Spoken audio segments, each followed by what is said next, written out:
Testing 1 2, testing 1 2. All right, greetings. Well, here is some new and brand new document that we have here regarding David Crowley's MacBook Pro search. So this is related to the MacBook Pro that was found in David Crowley's kitchen. And I'm just going to make sure everybody can hear me okay on YouTube. Why not? All right. Just bear with me 1 second.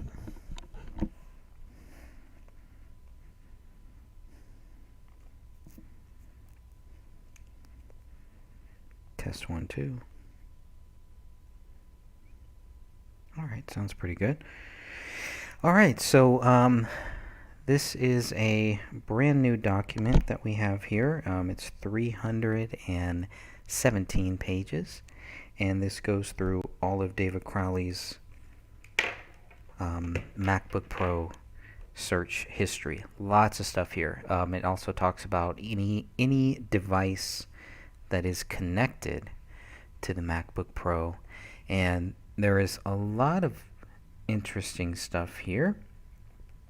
One thing that's really interesting is this right here, that the root file was accessed on 1/14/2015 UTC time.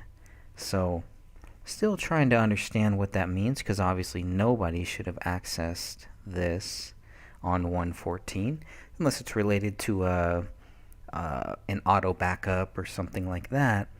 Doesn't really make sense to me. Not really sure where that's coming from, but there's a lot of data to go through here, and I can tell you I have not gone through all of this data yet, but I'm sure that I will, and I'm sure that all of you will too. So there's a lot of good stuff here. It looks like this was created 8/8/2014. I'm sorry, 8/18/2014. And the last modified date, root modified date, is 12/25. So that is December 25th, 2014. That's the last time that anything was modified. But the last time that anything was accessed is 1/14. So who's accessing this at 1/14? Unless it's some type of autosave or something like that. Obviously, there's a big problem there. So you can see this is a 700 gig hard drive, and they're using a lot, about 500 gigs.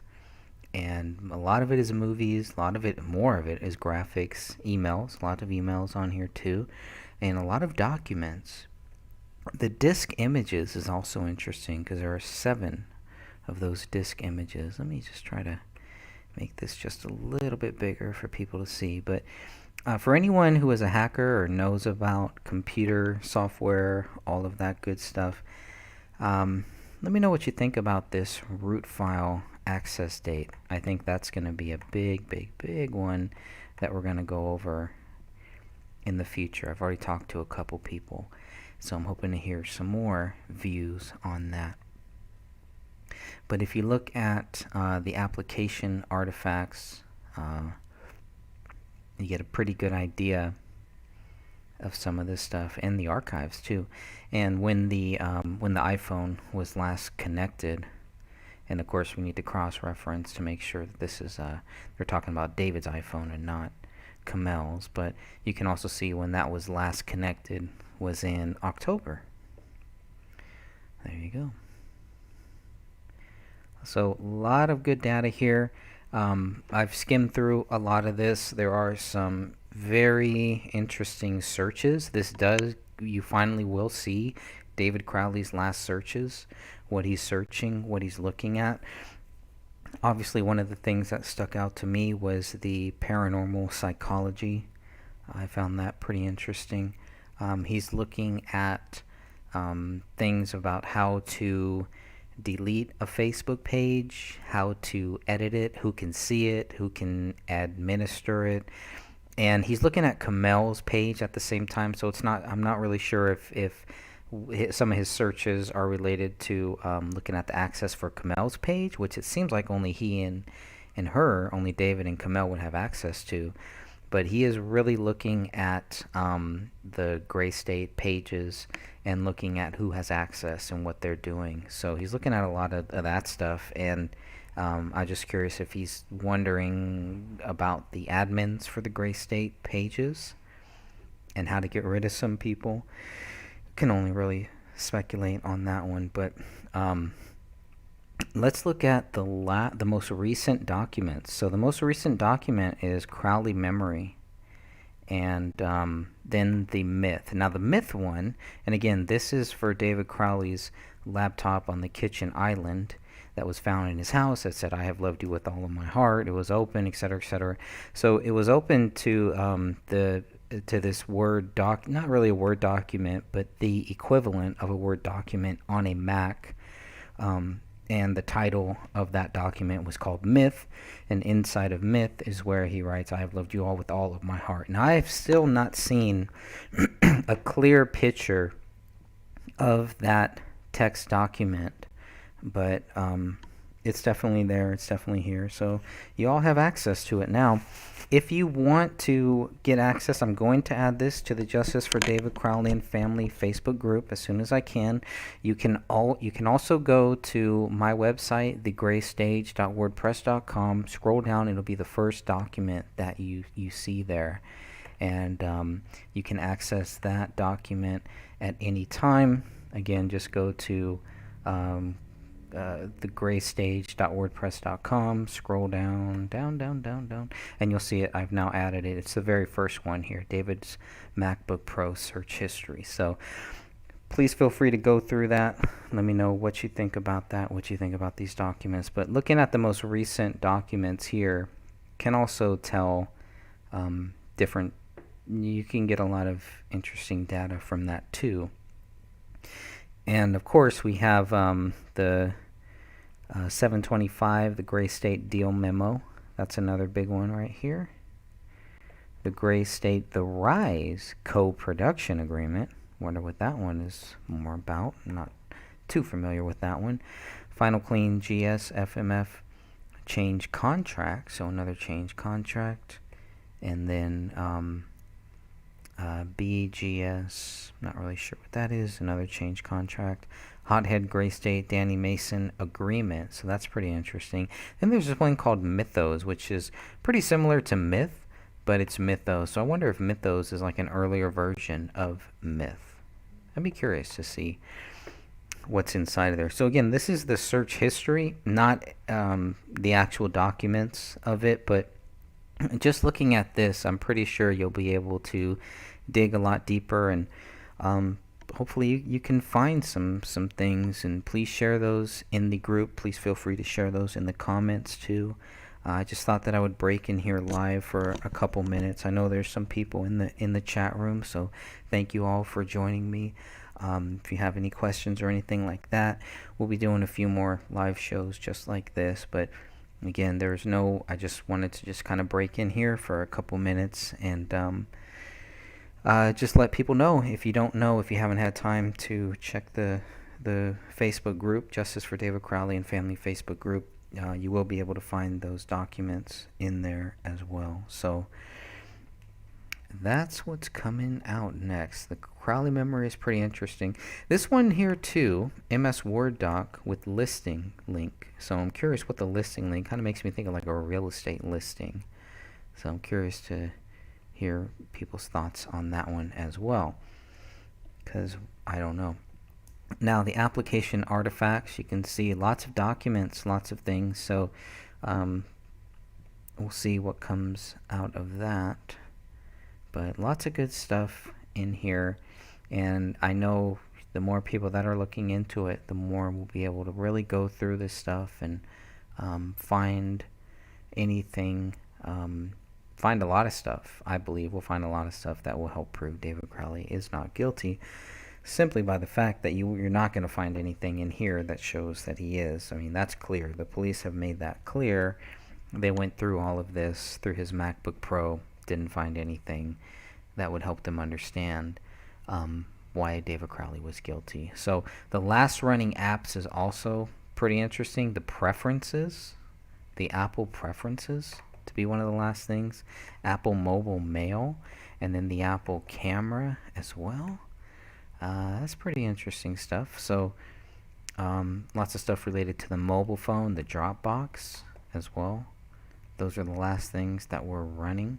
The top 10 contacts, you can see it's all blacked out, but you can see there's a lot of messages there. So, and again, if this is only from the last couple months, there's a lot of messages and then a lot of calls that are there too. So it would be interesting to find out who those people are, what all of that is. But please feel free to go ahead and check all of this out. You can find this on my website, and I will be adding this to the group. Now, the last searched item is pretty interesting too that we see here. This is from that song Up Up. This was a guy that David Crowley actually recorded. Looks like he recorded the music video from this guy, and this was a guy who had cancer. I think he died. They've made a film. You can find it on Disney Plus. So that was very curious that was the last searched items. The last searched items, pretty much.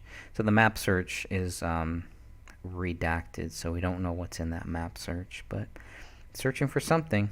It's on some type of map search. So the internet history here is from 1218 to 1225, as you can see.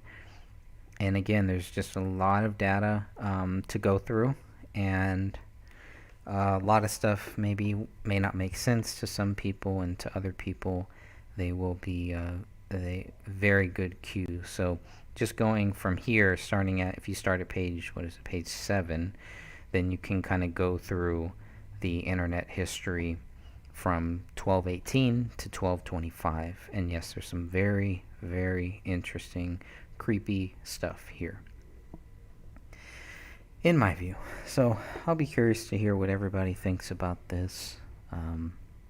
But yeah, the Stalin execution, the Soviet Union, so videos about soldiers, dead soldiers, soldiers, fed up soldiers, basically, fallen soldier with the bagpipe tribute.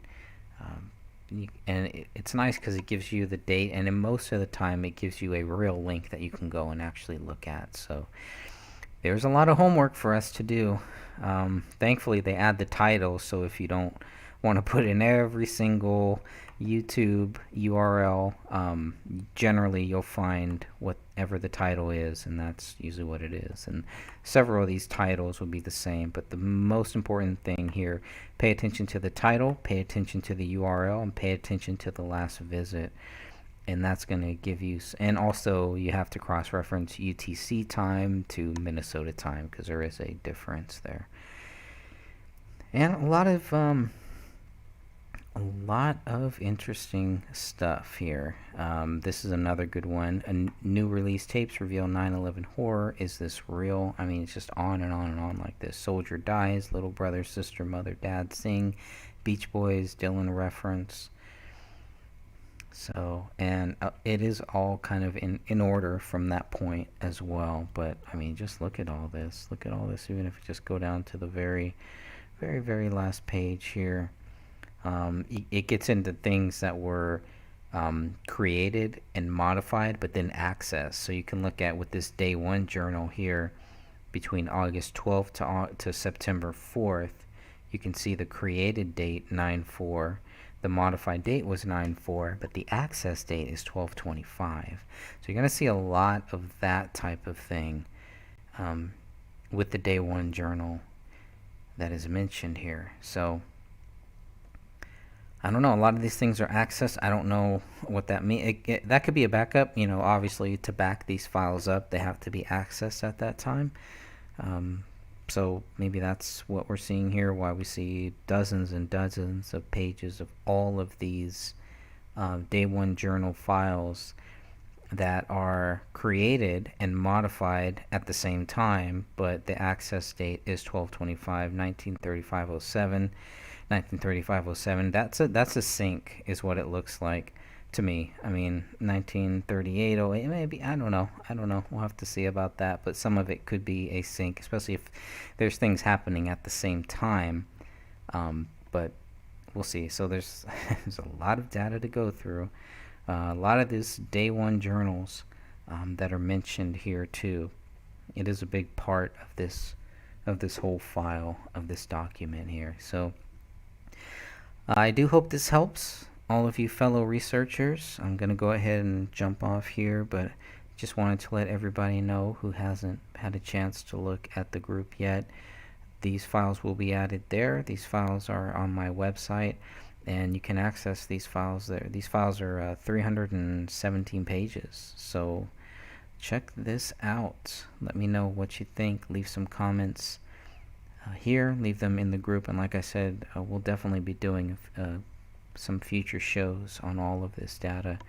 Going through this, imagine going through 317 pages of data. A lot of it, I think, is just going to be the day one stuff. So it's just accessed, modified. It doesn't really say too much. Just an entry, but it doesn't really say. It doesn't really give too much data. Things that we would want to look for are things that were edited, things that were removed, that were put back, stuff like that. But look at the dates, look at the times, look at the titles of these documents, and that should be enough to keep us busy for a little while.